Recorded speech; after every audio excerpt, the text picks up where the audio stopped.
Uhayyikum jami'an bitahiyyatil Islam tahiyyatan mubarakatan min indillah. Assalamualaikum warahmatullahi wabarakatuh.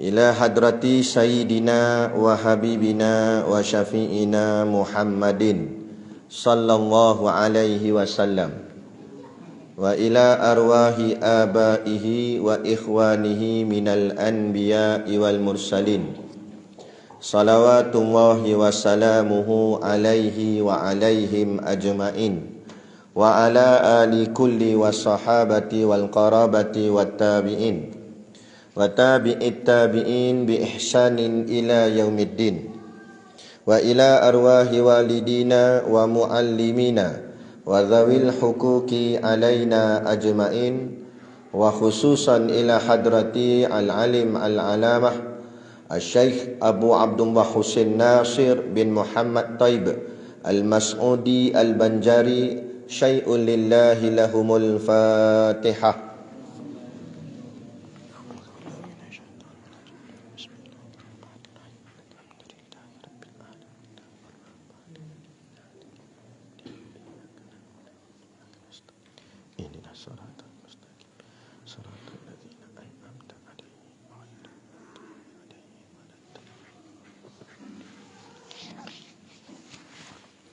Bismillahirrahmanirrahim. Alhamdulillahi rabbil alamin. Wassalatu wassalamu ala asyrafil anbiya'i wal mursalin Sayyidina Muhammadin wa ala alihi wa sahbihi ajma'in. Subhanaka la ilma lana illa ma 'allamtana innaka antal alimul hakim.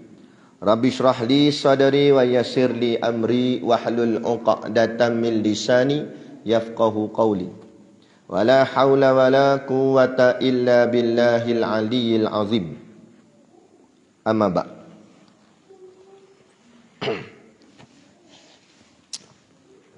Qala Allah subhanahu wa ta'ala fil Qur'anil Karim. A'udzu billahi minasy syaithanir rajim. Fi qulubihim maradun fazadahumullahu marada walahum azabun alimun bima kanu yakdzibun. Wa idza qila lahum la tufsidu fil ardi qalu innama nahnu muslihun ala innahum humul mufsiduna walakin la yash'urun. Shadaqallahul azim. Yang bermaksud fi qulubihim maradun, dalam hati mereka golongan yang munafik itu terdapat penyakit syak dan hasad dengki.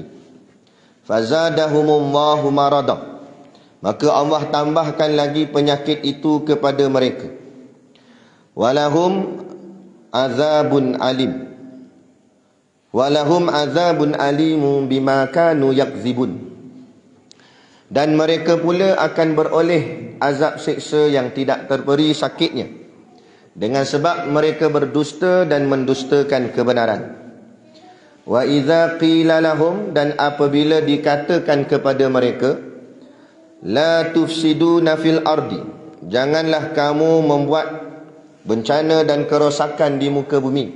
Qalu, mereka menjawab, innama nahnu muslihun, sesungguhnya kami orang-orang yang sebenar-benarnya hanya membuat kebaikan. Ala, ketahuilah, innahum humul mufsidun, bahawa sesungguhnya mereka itulah orang-orang yang sebenar-benarnya membuat bencana dan kerosakan. Walakin la yash'urun, tetapi mereka tidak menyedarinya. Suratul Baqarah, Lembu Betina, surah yang kedua, pada ayat yang ke-10, 11 dan 12, daripada 286 ayat pada juzuk yang pertama. Dalam satu hadis Nabi yang berbunyi, an Abi Musa radhiyallahu anhu qala, qalu ya Rasulullah ayul islami afdal? Qala man salimal muslimuna min lisanihi wa yadihi, atau kama qala rawahu Imamul Bukhari. Mafhum hadis. An Abi Musa radhiyallahu anhu qala, dari Abu Musa radhiyallahu anhu berkata, qalu ya Rasulullah, wahai Rasulullah, ayul islami afdal, Islam manakah yang paling utama? Qala, baginda menjawab, Rasulullah sallallahu alaihi wasallam menjawab, man salimal muslimuna min lisanihi wa yadihi. Siapa yang kaum muslimin selamat dari lisan dan tangannya. Hadis riwayat Imam Al-Bukhari. Dan lagi berkata hukama, utlabil ilma minal mahdi ilal lahdi. Tuntutlah ilmu sejak buayan hingga liang lahat. Tama-tama sekali kita merafakkan setinggi-tinggi kesyukuran kehadaratillah subhanahu wa ta'ala, yang dengan limpah dan kurnianya diizin oleh Allah subhanahu wa ta'ala pada kita pada malam ini untuk sama-sama kita menyambung kuliah pengajian kitab kita, iaitulah kitab Hidayatus Sibyan fi Ma'rifatil Islami wal Iman. Moga-moga dengan pengajian ini menjadikan kita semakin menambah imannya dan semakin kuat imannya, dan menjadikan diri kita termasuk dalam golongan al-muttaqin, iaitu orang-orang yang bertakwa. Maka dengan ciri-ciri itu semualah barulah kita dikira layak untuk Allah menempatkan kita di dalam syurganya nanti di hari akhirat kelak, insya-Allah. Amin ya rabbal alamin. Yang saya hormati pengerusi masjid dan seluruh saf kepimpinannya, para imam, para bilal, tuan-tuan syiah yang tak dapat kita nak sebutkan namanya satu persatu, yang amat-amat disanjungi para asatizah, alim-alim ulama, tuan-tuan guru, ustaz ataupun ustazah yang hadir pada malam ini, mohonlah ditegur kepada hamba yang fakir dalam bidang ilmu ini, sekiranya apa yang disampaikan dan dikongsikan ada salah dan silapnya. Yang kita kasihi ayah-ayah, ibu-ibu, pemuda-pemudi muslimin dan muslimat yang dirahmati Allah sekalian. Kita sambung di sifat sama. Muka surah 4 baris yang keempat daripada bawah kitab Jawi Lama. Qala al-muallifu rahimahullahu ta'ala wa nafa'ana wa iyyakum bi ulumihi fid daraini amin ya rabbal alamin. Kata pengarang kitab ke-11-nya, sama. Artinya mendengar Allah Ta'ala. Bermula maknanya iaitu satu sifat yang mawjud, yang berdiri ia dengan zat yang mewajib ia bagi zat, akan kaunuhu sami'an, yang ta'aluk ia dengan mendengar, tiap-tiap yang wajib dan tiap-tiap yang harus. Lawannya as-samam, artinya tuli, iaitu mustahil. Dalilnya firman Allah Ta'ala, innallaha sami'un alim, artinya bahawasanya Allah Ta'ala yang amat mendengar lagi amat mengetahui. Baik, ini kita sambung sifat yang ke 11 daripada 20 sifat yang wajib kita kena ambil tahu, belajar untuk mengenal Allah Ta'ala. Jadi macam biasalah kita kena bawa berapa poin? 5 poin, 5 perkara untuk mengesahkan pemahaman kita itu dengan jalan tafsil, dengan cara tafsili. Iaitu yang pertama, poin yang pertama, nama dia. Nama sifat ni. Nama sifat ni, nama dia sama. Bukan sama yang basuh dengan tanah tu. Lain.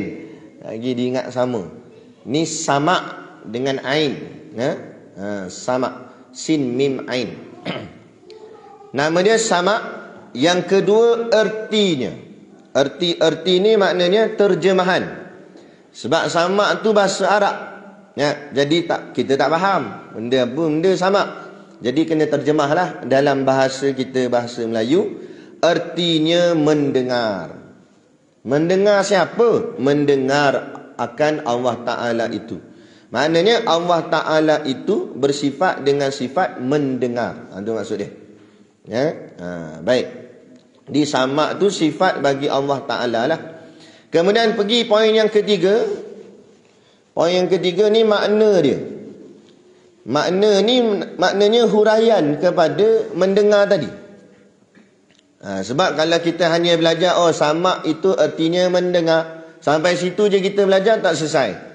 Kenapa tak selesai? Sebab mendengar ni makhluk pun mendengar, kita pun mendengar tak? Jadi adakah mendengar kita dengan mendengar Allah tu sama? Ada.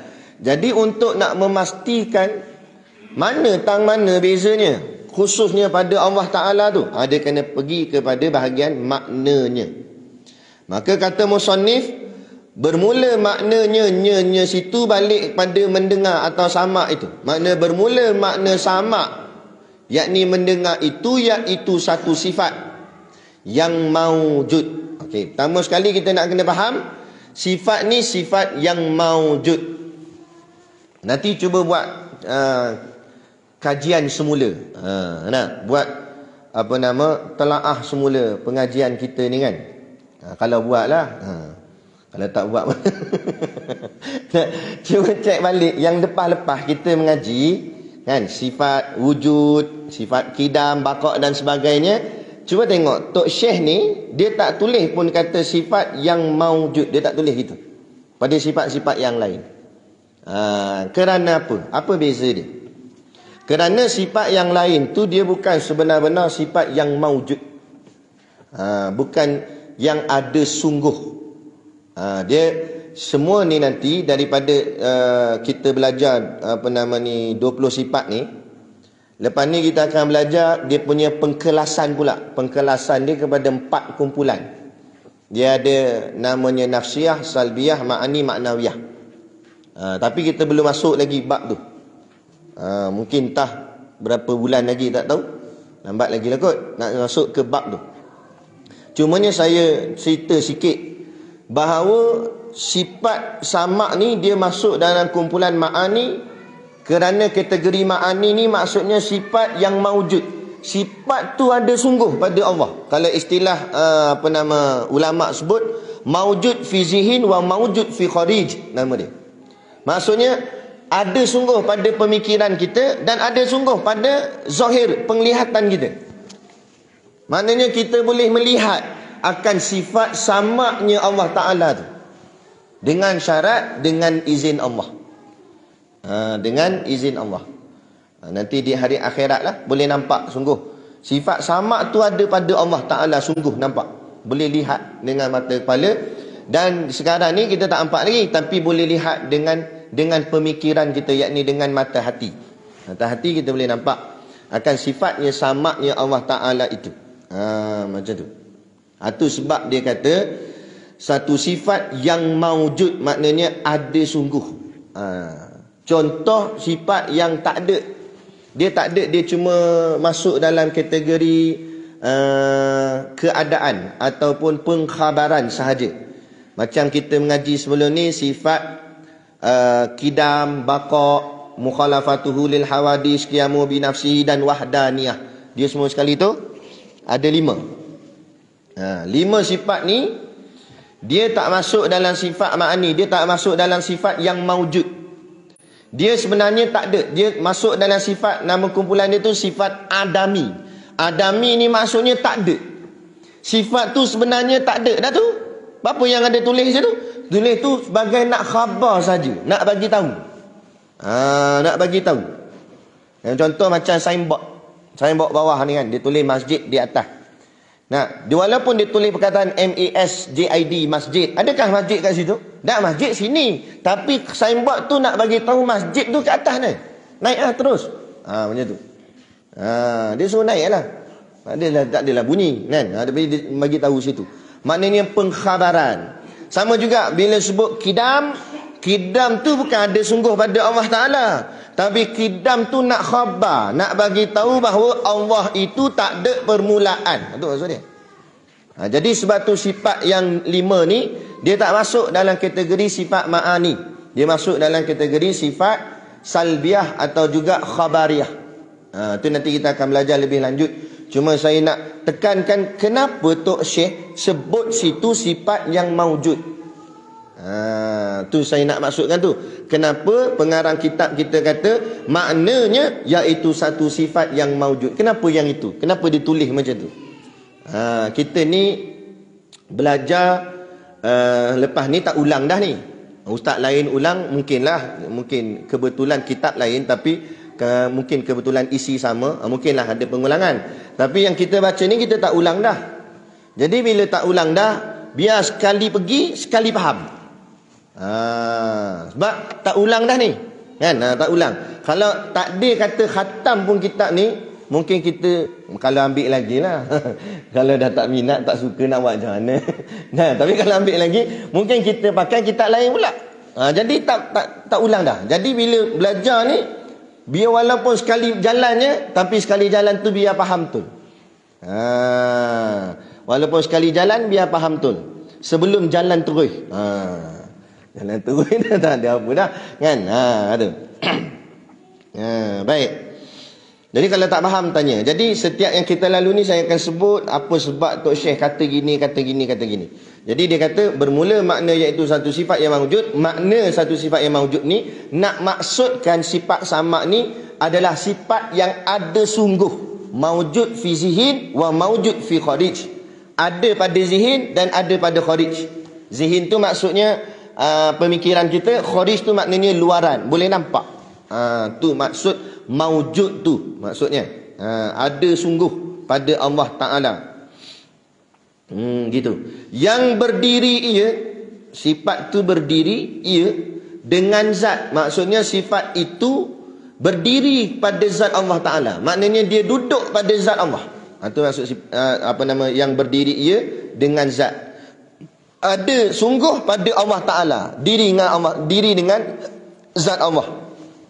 Gitu. Bersekali dengan zat Allah, tu maksud dia. Gitu. Adapun sifat kita, sifat kita ni boleh tak kita kata kita mendengar, tapi mendengar kita ni tak masuk dalam kategori yang mawujud. Mendengar kita ni bukan ada sungguh. Mendengar kita ni boleh kata ada, tapi tak sungguh. Maksud adanya, ada tu sebab diadakan. Bolehlah dengar. Kalau Allah tak adakan mendengar tu, tak dengar. Gitu. Maksudnya mendengarnya kita ni, asbabnya nampak dek kerana adanya telinga. Tapi kena ingat, orang yang pekak ada telinga ke tak ada telinga? Ke sambung terus kulit dia? Ada tak? Besar piring astro lagi telinga. Nampak? Tapi tak dengar kan? Kalau jenis pekak yang ada badak lagi lah. Nasib baik ada badak tu. Sebab dia dengar-dengar samar-samar. Dia kata. Tapi kalau badak pun tak ada, naya. Itu tak dengar terus. Kan? Jadi maknanya mendengar ni tak bukan dengan sebab telinga tu. Telinga tu kita panggil asbab sajalah. Tapi hakikat bukan dengan telinga tu. Dan hakikat mendengar dengan apa? Allah bagi dengar. Walau tak ada telinga, kalau Allah kata dengar. Tu maksudnya. Kan? Sebab tu sifat kita ni bukan yang mawujud. Yang mawujud ni Allah Ta'ala. Yang memang ada sungguh. Kita ni bukan ada. Kita ni diadakan. Asal tak ada, Allah bagi ada. Bagi ada tu erti kata apa? Bagi pinjam lah. Barang tak ada kan? Kita barang tak ada, duit tak ada. Nak beli biskut lagi, duit tak ada. Kan? Ni orang bagi pinjam. Jadi asalnya ada tak duit? Tak ada. Tapi orang bagi pinjam. Mujur dia bagi pinjam, kita pun beli. Tapi ingat kena bagi balik nanti. Sebab barang pinjam kena bagi balik. Dalil, jadi barang kita barang pinjam, telinga kita mendengar kita ni barang pinjam, masa mati bagi balik tak pada Allah? Bagi balik lah. Tak dengar dah masa mati. Kawan tu mati dah, dia tanya, asal mati? Boleh jawab dah kawan tu? Mana boleh jawab dah? Walaupun memanglah ada dalam hadis apa sebagainya, orang mati mendengar, itu mendengar di alam lain, bukan mendengar yang zahir manusia biasa ni lah. Mendengar yang zahir ni dah tak ada dah. Tu mendengar cerita lain, tu mendengar di alam sana. Tu cerita lain. Itu dah masuk alam yang baru pula. Gitu. Okey. Dan yang berdiri ia dengan zat. Jadi kalau sifat mendengar Allah berdiri dengan zat Allah. Adapun sifat mendengar kita, dia hanya nempel, dia hanya duduk sekejap sementara. Ni contoh ni diri kita, ini sifat mendengar kita. Letak gitu. Bila letak gini, bila-bila boleh cabut balik. Adapun zat Allah dengan sifat mendengar Allah sekali. Bersekali. Bukannya satu benda yang menempel, melekat, bukan. Menempel ya kita. Sebab bila barang menempel, barang melekat, dia boleh terlerai, tercabut. Kita belajar dah hari tu kam-kam tu kan. Ingat tak? Kam-kam ingat? Kalau ingat nak tanya. Tak ingat tu. Nak ingat insya-Allah. Kan? Baik. Gitulah. Berdiri ia dengan zat. Okey. Lepas tu kata apa lagi? Yang mewajib ia bagi zat. Mewajib ni maknanya mesti ada. Tu. Yang mesti ada ia bagi zat akan kaunuhu sami'an. Maknanya sini pada murad ayat ni pula Tok Syekh nak kata adanya sifat sama, maka adalah sifat kaunuhu sami'an. Kaunuhu sami'an ni kita tak belajar lagi, tapi dia ada satu lagi sifat nanti. Satu lagi sifat namanya kaunuhu sami'an, tapi belum sampai lagi. Cuma dia nak bagi tahu macam mana kaunuhu sami'an ni boleh ada. Ada sebab adanya sama. Macam tu. Ada sifat sama, maka adalah sifat kaunuhu sami'an. Tak ada kata kalau sifat sama ni tak ada, maka tak ada lah sifat kaunuhu sami'an. Tu maksudnya sifat yang lazim melazimi nama dia. Lazim melazimi. Tapi ini dari sudut pengajian sahaja. Jangan kita faham dari segi hakikat Allah Ta'ala tu mula-mula ada sifat sama, lepas Allah ada sifat sama, baru datang sifat kaunuhu sami'an Allah. Itu tak betul. Sebab Allah tak ada dahulu kemudian. Sebab tu awal lagi Tok Syekh susun Allah bersifat dengan kidam dan baqa. Apa makna kidam baqa? Mula tak ada, akhir tak ada. Jadi bila mula tak ada, akhir tak ada, maknanya Allah tak ada kait dengan dulu dan sekarang. Tak ada kait dengan masa dahulu kemudian tu, tak ada. Tapi dari segi kita duduk mengaji ni, kita bersusun lah. Kita kata Allah ada sifat sama, dengan adanya sama maka ada kaunuhu sami'an. Itu dari segi belajar. Tapi dari segi hakikat, pegang sama dan kaunuhu sami'an tu sekaligus dengan zat Allah. Tidak ada dahulu kemudian. Boleh? Gitu. Baik. Lepas tu dengan zat yang wajib ia bagi zat akan kaunuhu sami'an.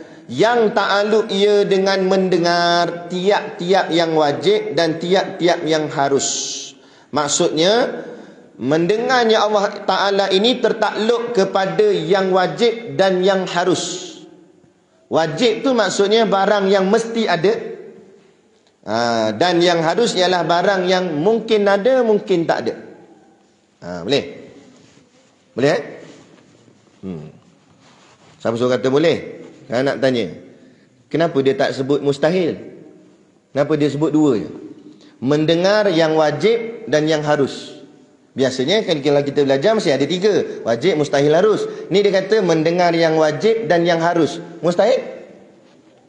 Ke dia ni apa tertinggal tulis? Ke apa? Tu cara mengaji kitab. Mengaji kitab pondok, tok guru ngajar di pondok gitulah. Dia suruh kita fikir. Kenapa jadi gitu? Kenapa Tok Syekh guna ayat ni? Kenapa guna perkataan ni? Kenapa tu dipanggil ilmu tersirat. Ilmu tersirat yang ada di dalam kitab. Sebab tu orang ngaji pondok ni kitabnya nipis-nipis kan, tapi ilmunya besar-besar. Walaupun kitabnya nipis, ngajinya bertahun-tahun. Berapa tersirat? Banyak sangat nak kena bincang satu kan. Kalau ngaji dengan orang alim besar lagilah lama nak habis. Sebab tersiratnya lagi banyak. Ada baba kan. Tu kalau ngaji tu sedap, lumat ngaji. Gitu. Jadi kenapa dia kata yang wajib dan yang harus saja? Kenapa dia tak sebut mustahil? Tertinggal tulis ke macam mana ni? Bukan tinggal tulis. Okey, yang wajib tu maksudnya benda yang mesti ada. Benda mesti ada, Allah mestilah dengar sebab barang tu ada. Betul tak? Barang yang wujud, barang yang ada, Allah dengarlah barang ada tu. Barang harus ni pula harus pada kita lah maksudnya. Harus ni contoh benda yang belum berlaku. Benda belum berlaku apa dia? Kiamat. Kiamat belum berlaku. Kan? Jadi bila kiamat belum berlaku, tahu dah ke siapa ahli syurga, siapa ahli neraka? Belum lah tak? tapi Allah dah dengar siapa suara yang ada dalam syurga, siapa suara yang ada dalam neraka. Itu maksudnya. Barang harus tu Allah dengar dah. Kita pada kita harusnya kita pun tak tahu lagi sebab dia barang harus. Tapi Allah dengar dah, Allah tahu dah. Itu maksud dia. Okey. Kemudian kenapa tak ditulisnya mustahil? Apa makna mustahil? Makna mustahil barang yang tidak ada. Sebab wajib barang yang ada, barang yang wujud. Mustahil barangnya tak ada, tak wujud. Bila barang tak ada, Allah nak dengar apa benda tak ada. Kalau Allah boleh dengar benda tak ada, lagi pelik. Benda tak ada Allah dengar.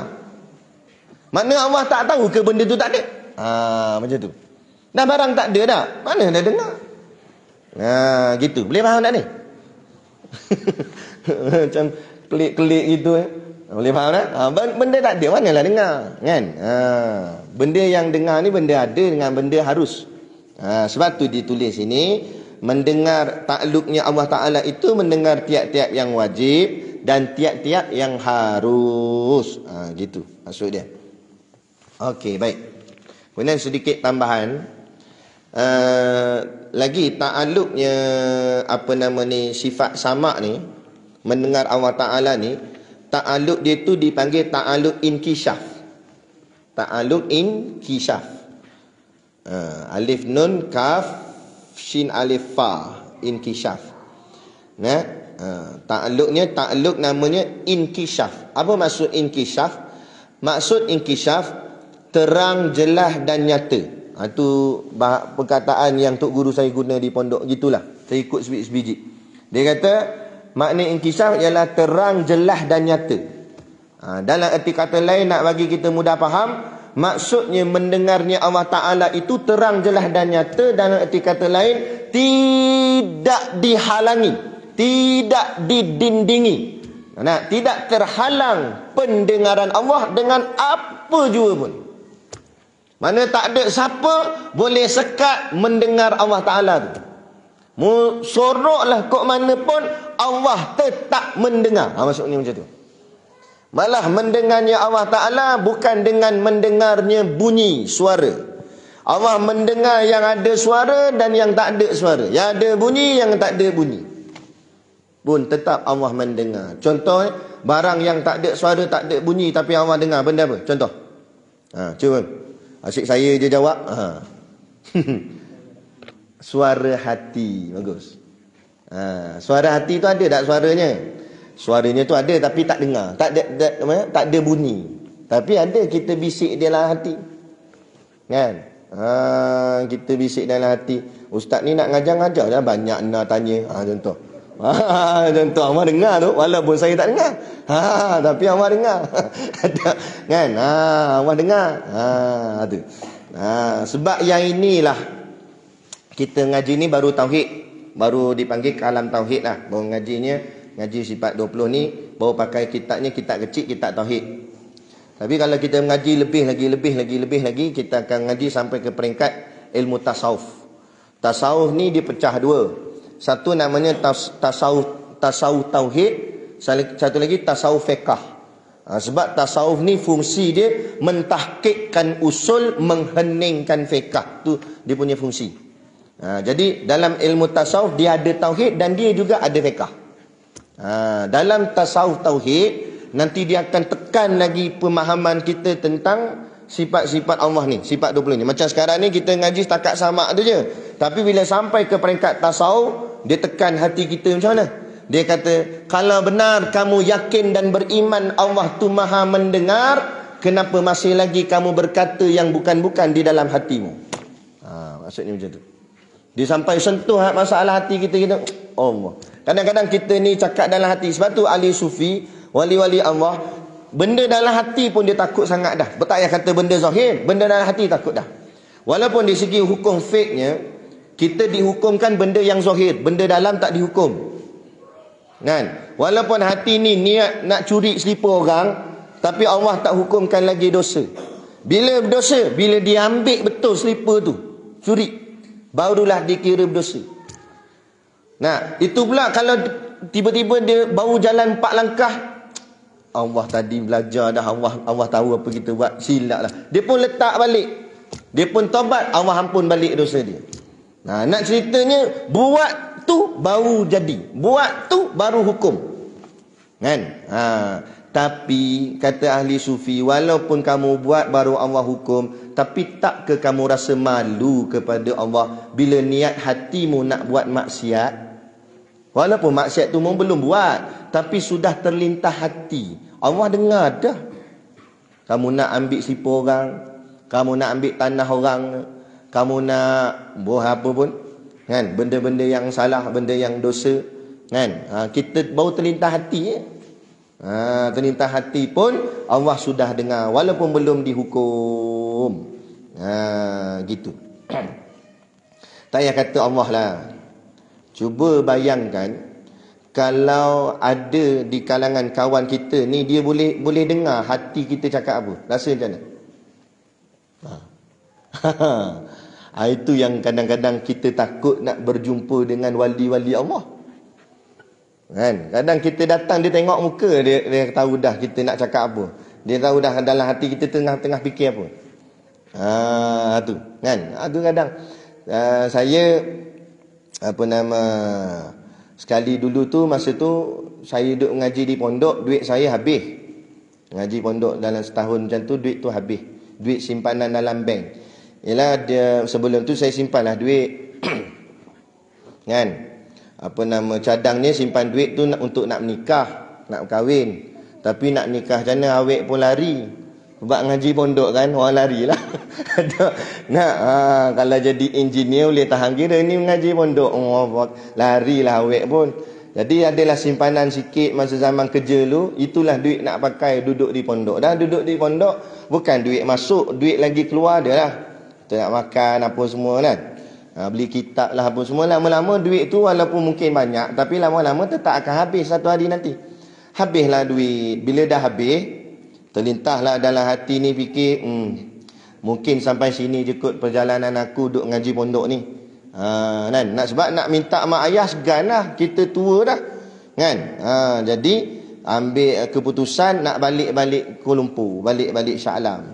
Nak balik-balik ke Selangor, nak apply kerja balik. Apply kerja balik. Lagipun nombor kontak bos ada lagi. Telefon dia kata boleh datang lah. Dia lagi suka, kan? Sebab kita dah ada pengalaman kerja dengan dia dulu. Jadi dia tak payah nak train orang baru. Nasib baik dia terima balik. Jadi pun dah packing baju boh dalam beg apa semua. Cadang-cadang nak bergeraknya esok pagi. Sebab nak dengar kuliah subuh Tok Guru buat kali yang terakhir, biar jadi kenang-kenangan lah. Sebelum nak tinggalkan pondok. Lepas tu nanti nak salam Tok Guru. Dah plan dah ni nak salam Tok Guru. Nanti ada babak-babak sedih sikit lah. Nak naik kereta nak balik gitu lah, kan? Pagi subuh tu Tok Guru jadi imam semayang subuh di pondok. Habis semayang, Tok Guru buka kitab kuliah subuh.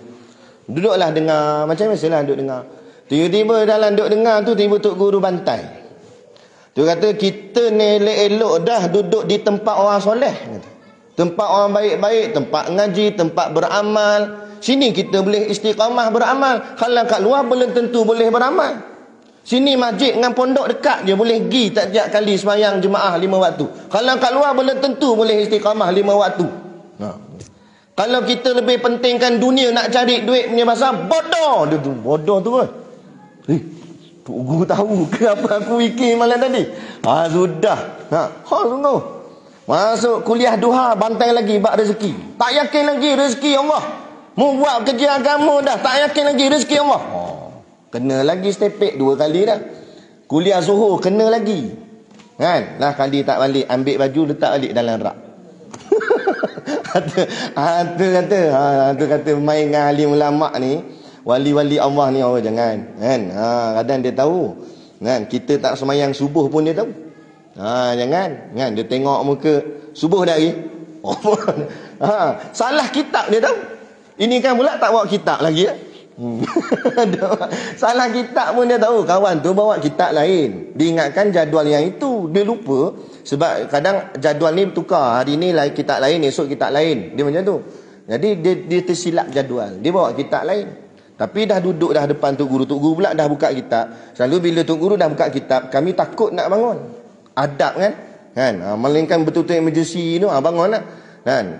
Itu pun kena minta izin lah pun semua gitu. Jadi dia dah tersalah kitab, tengok Allah, kat kitab lain pula ni. Dia pun buat cover je lah kan. Kitab ni daripada jauh nampak sama je, betul tak?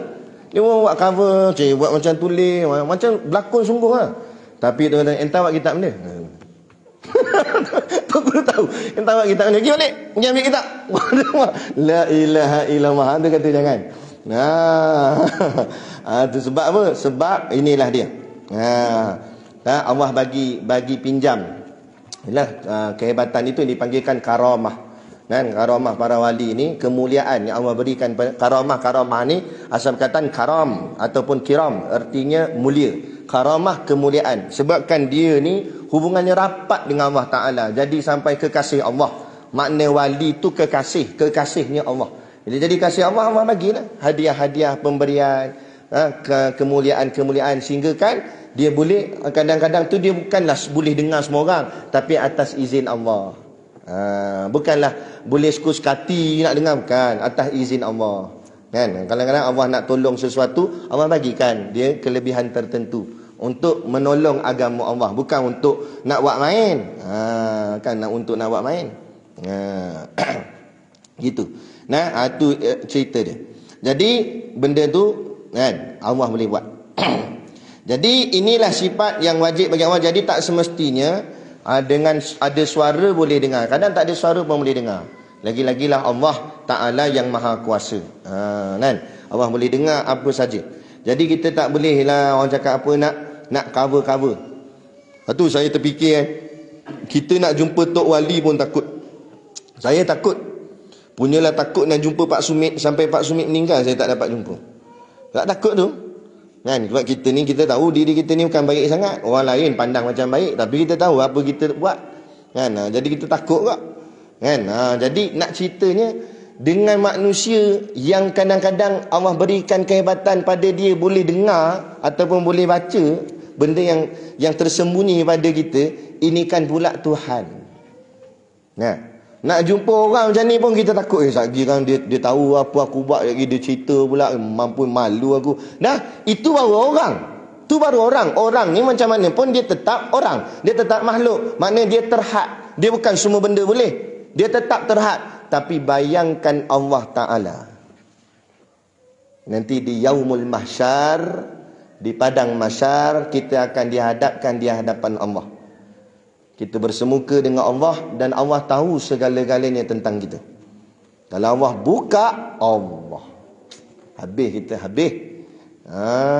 Ni dia Ustaz Syakir. Ingat bagus sangat. Mampu habis. Nak tutup mana malu muka. Tu yang diceritakan, sebabkan kegelisahan yang sangat dirasa malu, berpeluh-peluh ni. Kita kan kalau dah malu tu jadi berpeluh, jadi nervous gitu kan. Orang berpeluh-peluh, menitik-nitik ni. Tambah pula matahari sedengkar atas kepala.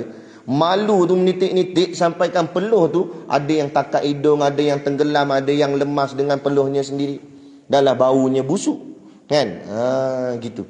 Kan? Jadi bila faham yang ni, yang tu yang ulama sufi kata, bila kamu faham benda ni betul-betul, itu yang menjadikan kamu dengan ilmu ini menjadi benteng kepada azab api neraka Allah.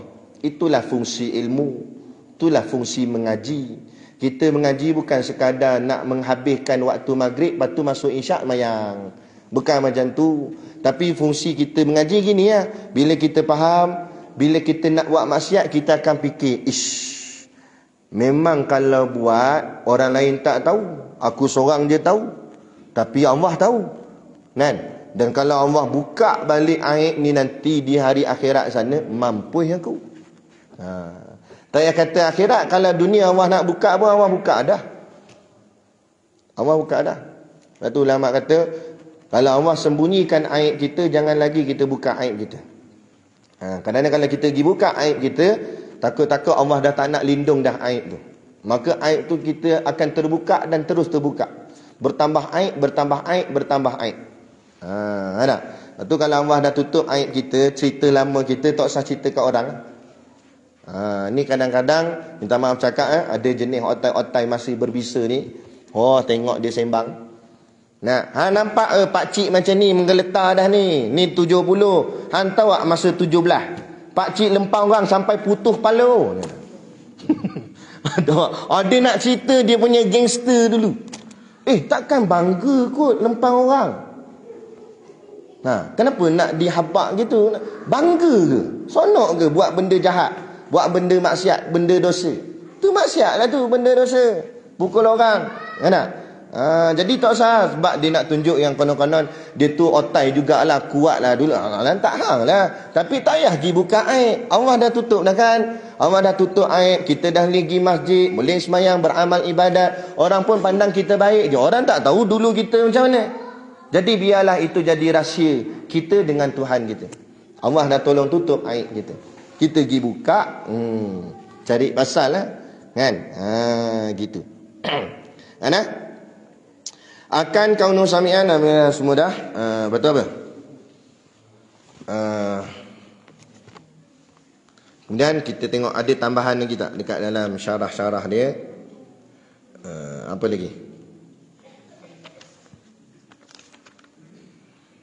Kemudian kita untuk menguatkan lagi pemahaman kita tentang sifat mendengar Allah Ta'ala ni, kita kaitkan balik sifat mendengar ni dengan sifat-sifat yang kita pernah belajar sebelum ni. Pertama sekali sifat apa? Wujud. Jadi mendengar Allah Ta'ala itu wujud yang sebenar-benarnya. Maknanya ada sungguh Allah Ta'ala itu mendengar. Adapun mendengar kita tak mawujud, tidak wujud. Mendengar kita ni tak wujud, tak ada. Habis tu yang boleh dengar ni sebab diadakan. Itu. Jadi mendengar kita diadakan, bukan ada sungguh. Diadakan je mendengar tu.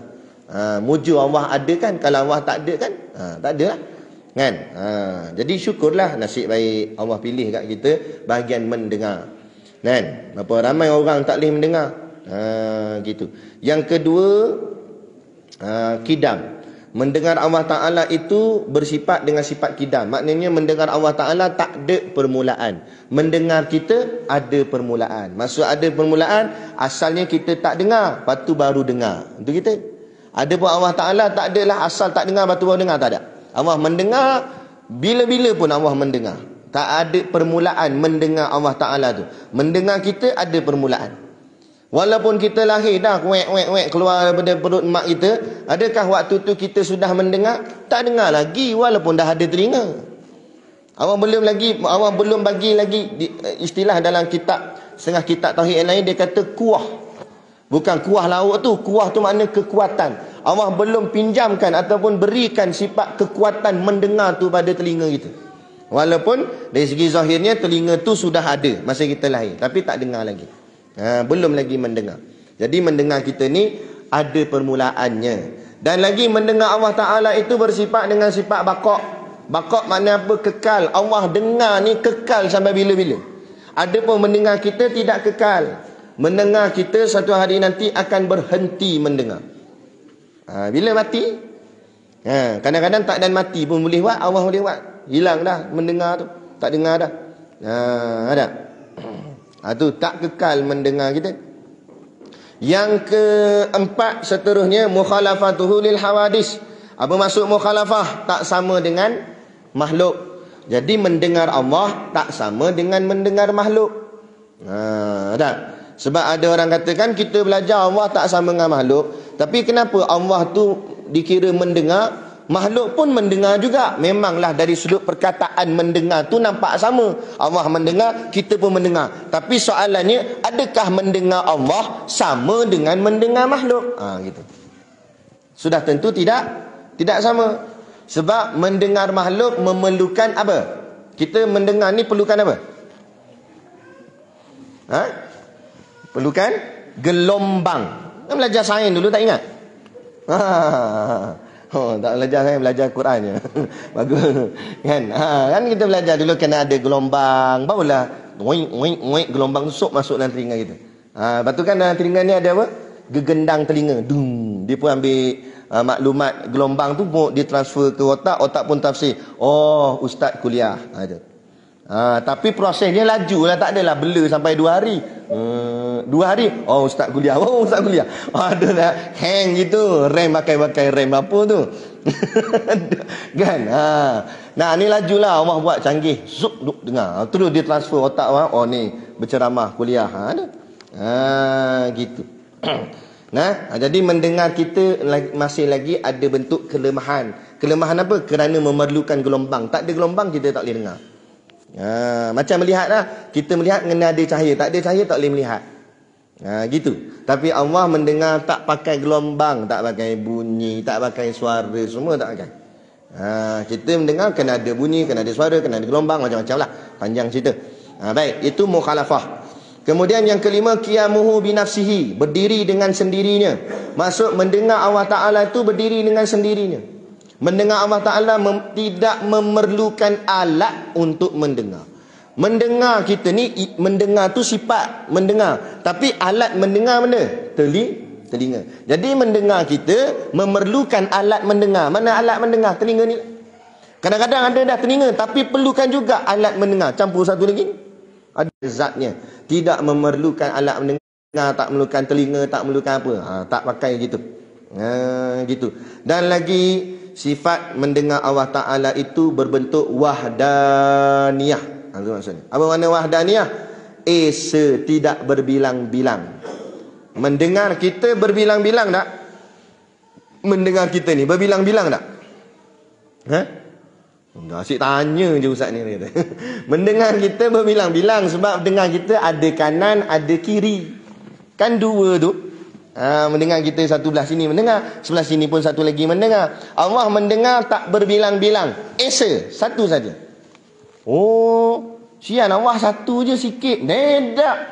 Nah, dengan satu tu Allah boleh dengar semua. Kita dua ni pun tak dengar semua. Tak? Kita dua, ada dua dah, tapi tak boleh gak dengar semua. Allah satu tu saja sudah mendengar semua. Nak menunjukkan lagi hebat. Dengan hanya satu saja sifat Allah, Allah boleh dengar segala-galanya. Aku bagi dua, tak boleh dengar semua. Dah sampai hebat, sampai lemah. Gitu. Tu maksud dia.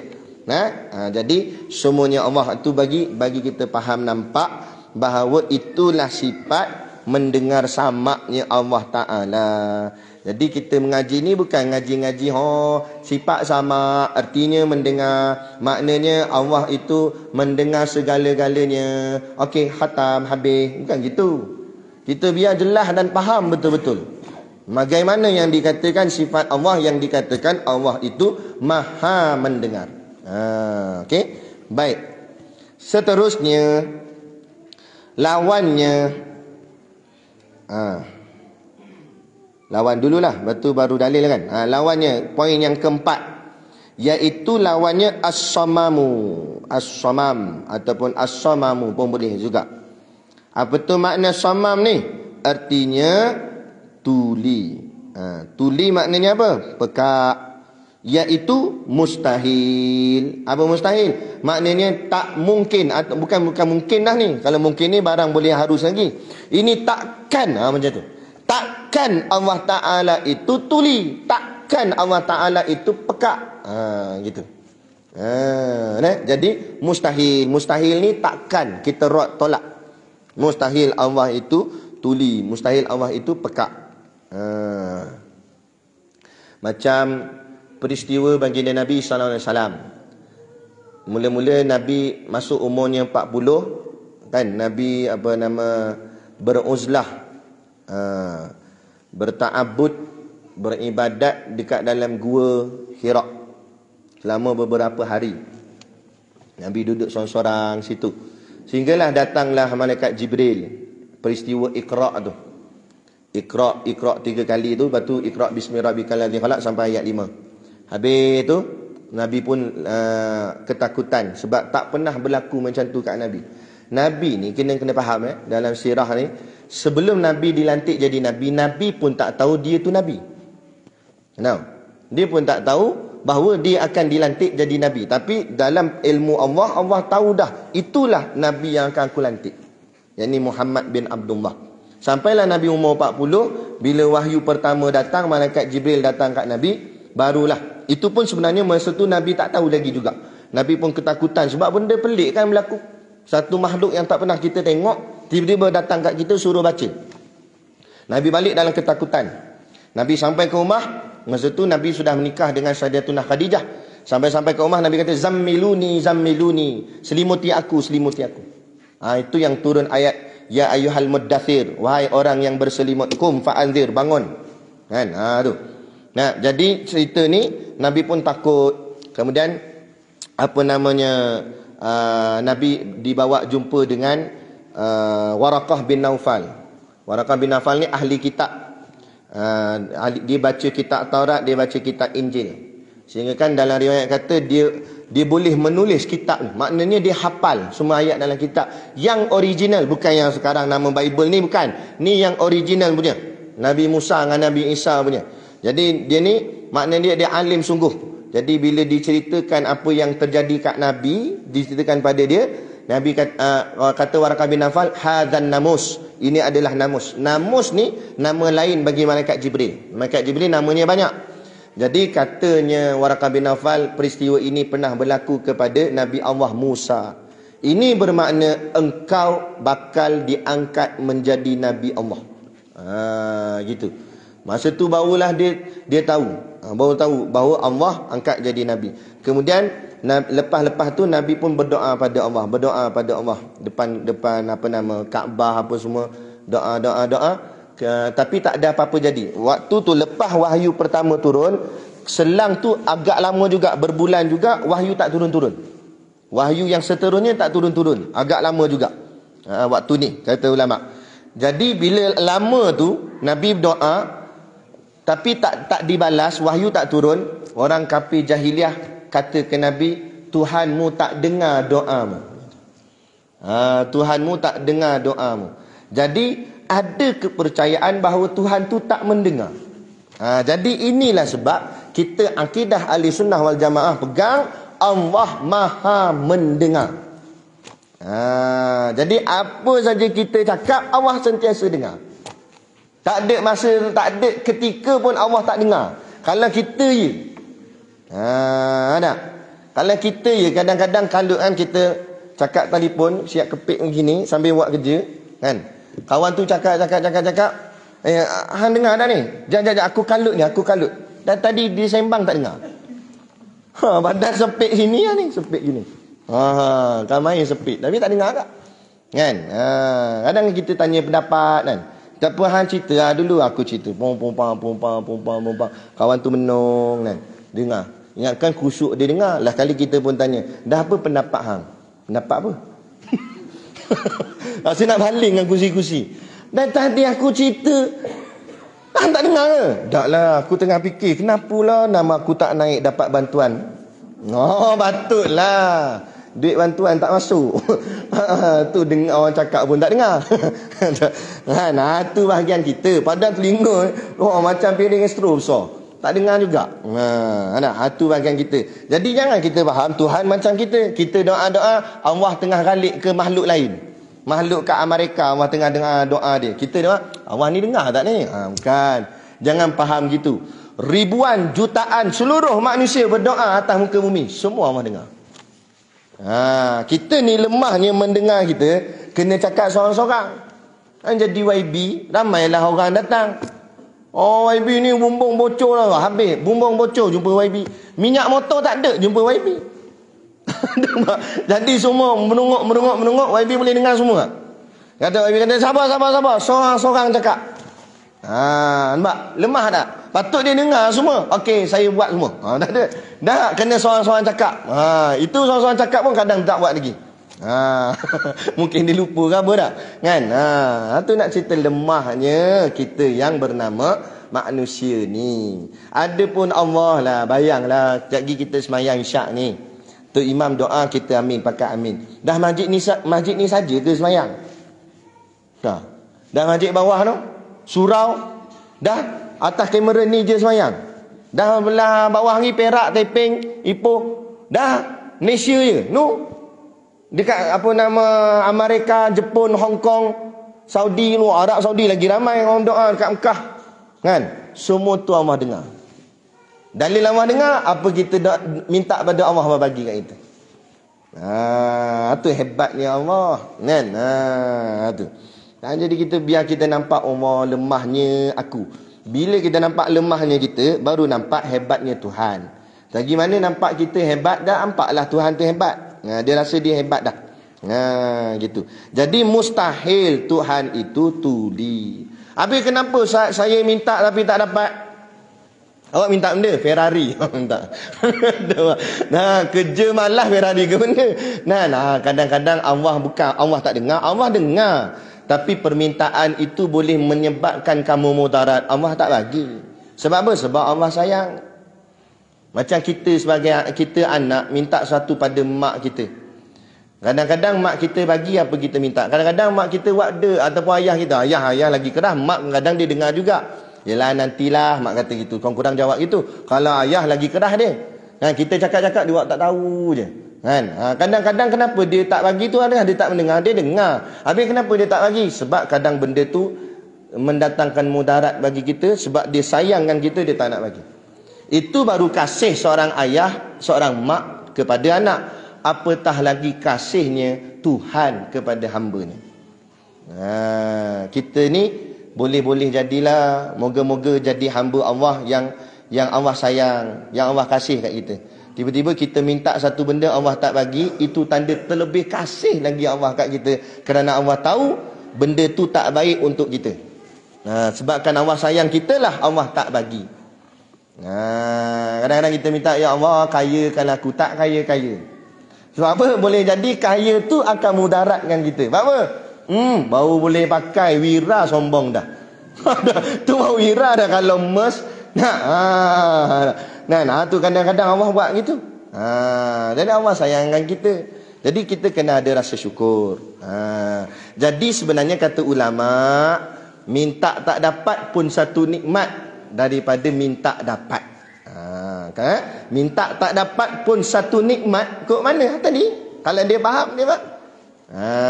Gitu. Boleh. Baik, dan firman Allah Ta'ala, innallaha sami'un alim. Tu dalil yang kelima lah, poin yang kelima. Habislah kali. Poin yang kelima, ayat Quran dalilnya firman Allah Ta'ala, innallaha sami'un alim. Artinya inna makna bahawasanya atau sesungguhnya Allah Ta'ala sami'un, yang amat mendengar, alimun, lagi amat mengetahui. Macam saya pernah sebut dah sebelum ni, jaga panjang pendek bahagian membaca ayat Al-Quran. Kerana takut-takut maknanya boleh lari. Contoh kalau kita baca innallaha sami'un alim. Kalau kita tak baca panjang pada sami' dengan alim tu, dia jadi makna apa? Sami' tu jadi dengar je. Innallaha sami'un alim, sesungguhnya Allah mendengar, sesungguhnya Allah mendengar dan mengetahui. Gitu je. Jadi mendengar saja macam tak cukup kuat. Jadi kena panjang situ. Innallaha sami'un alim. Bila dipanjangkan sami', artinya maha mendengar ataupun amat mendengar. Maksud macam tu. Kalau alim, maha mengetahui, amat mengetahui. Berbeza dengan sami'. Gitu je. Sami' mendengar, tapi sami' maha mendengar, amat mendengar. Itu maksud. Jadi kalau baca ayat Quran, biar kena pada tempat yang betul lah. Tajwidnya, makarahnya, apa semua tu, supaya bacaan kita itu sampai pahalanya, supaya betul maknanya. Jadi kita berhenti takat tu dulu. Dan insya-Allah kalau tak ada apa-apa, dengan izin Allah kita bertemu pula kuliah subuh esok pagi, untuk menyambung sifat yang ke-12, iaitu sifat basar. Basar. InsyaAllah kalau mudah faham sifat sama, basar lagi senang. Sebab dia lebih kurang aja.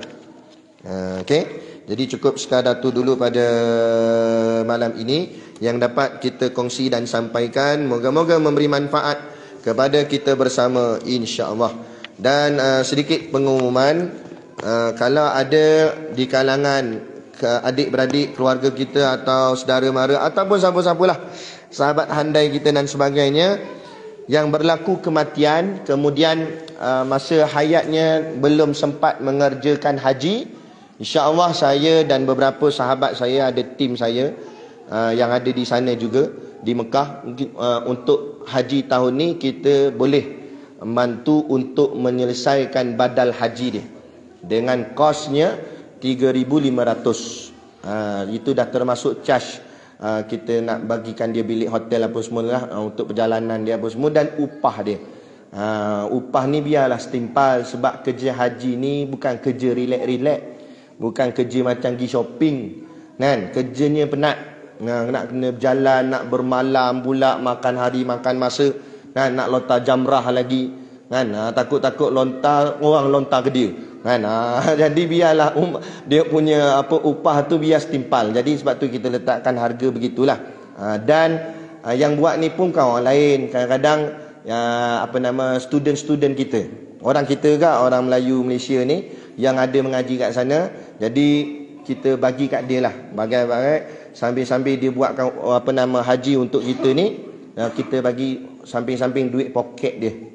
Sebab ni diorang pun sana susah juga. Jadi itulah. Jadi kalau ada siapa yang berhajat, ada saudara mara, tolong sampaikan. Kalau ada, boleh bagi nama dekat saya ataupun dekat Ustaz Burhan untuk kita lockkan dia. Sebab kita terhad orang dia tu, orang dia tak ramai. Sebab kita buat ni, kita percaya sungguh, kita kenal orang-orang yang buat ni. Jadi dia buat seorang untuk satu nama. Jadi kita tak nak macam ada setengah-setengah tu dia menipu. Dia ambil, dia seorang tapi dia buat untuk 10 nama, grouping. Mana boleh? Tak sah. Dia seorang untuk satu nama. Seorang boleh badal seorang je. Kemudian yang badal tu pula wajib dia dah buat haji. Kalau dia pun tak buat haji lagi, dia tak boleh badal orang. Jadi yang ni kita dah kenal pasti siapa yang layak, siapa tak layak apa sebagainya. Jadi ni kita buat ni betul-betul lah, bukan benda yang buat main-main. Jadi insya-Allah kalau ada siapa boleh war-warkan dan maklumkan pada kami, insya-Allah kami akan bantu untuk menyelesaikan rukun Islam yang kelima ini. Dan kadang-kadang ada orang tanya juga, ada untuk orang meninggal saja, dia orang sakit pun boleh, tapi syarat dia sakit yang tak ada harapan sembuh. Contoh stroke yang terlampau teruk, dan mana nak tahu ada harapan sembuh ke tak ada harapan sembuh? Fasalu ahla dzikri in kuntum la ta'lamun. Tanya orang yang tahulah. Siapa tahu bidang kesihatan ni? Doktor yang kata tak ada harapan sembuh. Okey, baru sah dia ni tak ada harapan sembuh, mana dah sakit teruk sangat, dan dia pun tak dah nak buat haji, tapi dia kira mampu dari segi yang lain. Kesihatan tu memang tak mampu, tapi mampu dari segi wang, duit apa sebagainya, maka wajib juga atas dia buat badal haji. Satu lagi kita nak fahamkan juga masyarakat, kadang masyarakat ni dia salah faham. Badal haji ni bukan sunat, badal haji ni wajib. Bagi orang yang belum buat haji lah. Kalau dah buat haji tak perlu selesai lah dia. Tapi kalau yang belum buat haji, wajib badal haji ni, bukan hukumnya sunat. Cumanya badal haji ni nak ambil duit mana? Ambil duit si mati, bukan duit kita, bukan duit anak-anak, bukan duit keluarga, duit si mati. Sebab tu bila orang meninggal, jangan faraid lagi. Ambil duit dia tu, kena diasingkan. Nak asingkan pada dua bahagian. Kena selesaikan hutang. Yang pertama, hutang dengan Allah dulu. Hutang dengan Allah ni ada dua benda selalunya, iaitu yang pertama, fidyah puasa. Ada tak dia tinggal puasa? Kalau ada, kena bayar fidyah dulu. Yang kedua, badal hajinya. Yang ketiga, kalau ada nazar, kena cek balik, ingat balik, dulu ada tak ayah ni ada nazar apa-apa. Itu semua barang wajib kena selesai. Itu hutang. Kemudian habis dah hutang dengan Tuhan, baru tengok ada tak hutang dengan makhluk pula, hutang dengan manusia. Ada tak dia ni tak bayar apa semua, harus selesai. Habis semua bahagian hutang, baru faraid. Ini tak dan, kawan tu baru batuk nak bagi dah tanah. Nah, ini untuk Alung, ni untuk Angah, ayah baru batuk. Nak wajar punya anak. Gitu. Jadi ini insya-Allah nah, jadi war-warkanlah. Jadi cukup sekadar tu pada malam ni yang dapat saya kongsi dan sampaikan. Moga-moga memberi manfaat kepada kita bersama. Kalau tak banyak pun sikit pun jadilah, insya-Allah. Jadi cukup sekadar tu. Wabillahi taufik wal hidayah. Wassalamualaikum warahmatullahi wabarakatuh. A'udzubillahi minasyaitonirrajim. Bismillahirrahmanirrahim. Alhamdulillahirabbil alamin. Wassalatu wassalamu ala sayyidina Muhammadin asyrafil mursalin wa ala alihi wa sahbihi ajma'in. Allahumma taqabbal minna salatana wa du'aana innaka antas samiul alim wa tub alaina innaka antat tawwabur rahim. Allahumma ja'al dinana dinan nabi Muhammadin sallallahu alaihi wasallam wa islamana islamal muslimin wa imanana imanal mu'minin wa salatana salatal khashiin wa a'malana a'malas solihin wa niyyatana niyyatal mukhlisin, wa dhunubana ya Allah dhunubal mustaghfirin, wa hayatana hayatal ulama, wa mautana bimauti syuhada, wa adkhilal jannata ma'al anbiya'i alaihimus salatu wassalam. Rabbana atina fid dunya hasanah wa fil akhirati hasanah wa qina azabannar wa qina azabannar wa qina azabannar. Wa sallallahu ala khairi khalqihi sayyidina Muhammad wa ala alihi wa sahbihi wa sallam. Subhana rabbika rabbil izzati amma yasifun wa salamun alal mursalin walhamdulillahi rabbil alamin. Amin ya rabbal alamin. Taqabbalallahu minna wa minkum. Amin. Takbir.